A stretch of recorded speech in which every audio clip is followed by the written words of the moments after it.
الاسئله كترت قوي عن مصل الانفلونزا. طب هو ايه مصل الانفلونزا؟ اهميته يتاخد لكل العيال ولا حالات معينه؟ الفيديو ده فيه كل التفاصيل عن مصل الانفلونزا. مصل الانفلونزا من الحاجات الرائعه.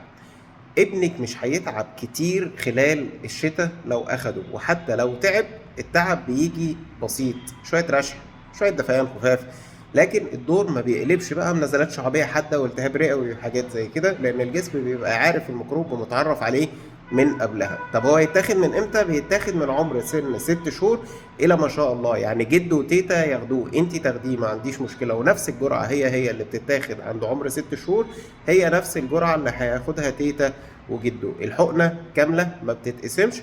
لو ابنك عمره اقل من سن 9 سنين بياخد جرعتين ما بينهم شهر، ولو ما كانش اخد الجرعه قبل كده او السنين اللي فاتت. طيب لو اخد السنين اللي فاتت خلاص بياخد الجرعه واحده بس.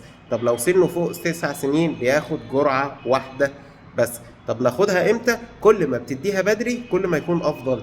ليه؟ ما هي لسه الشتاء، لا مش لسه الشتاء ولا حاجه، المصل بيبدا يشتغل بعد مرور من اسبوعين لشهر. يعني انت الحقنه اللي بتديها له دلوقتي هتشتغل على اخر 10 او اول 11 تكون بدات الشتاء. خديها من اولها حمايه عشان ما يجيلوش نزلات كتير، خاصة ان المصل الانفلونزا دلوقتي فايدته كبيرة جدا لان المدارس بدأت وكل العيال تعبانة، وبدأنا نشوف ده في العيادات، وسخونة جامدة بتيجي في ميكروب في الجو، السخونة بتاعته عالية قوي وبتطول وبتقعد 3-4 ايام، السخونة ما بتنزلش حتى بخافض واثنين وثلاثة.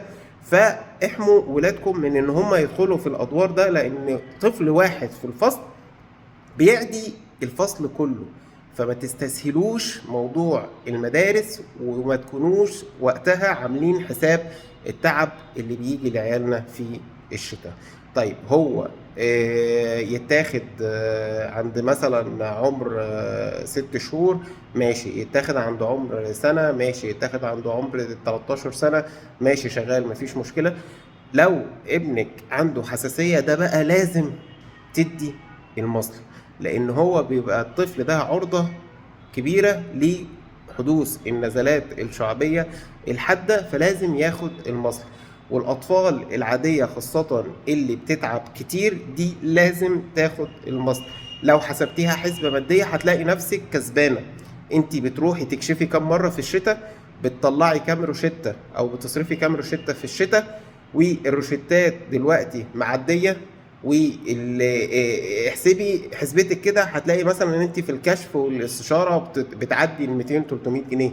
طب ما هي المصل نفسه ارخص من الكلام ده. فانت فكري وادي كوقايه لابنك وريحيه، وربنا يديم الصحه على ولادنا كلهم. واي سؤال عن مصل انفلونزا معاكي اكتبوا لي في الكومنتات هرد عليكي.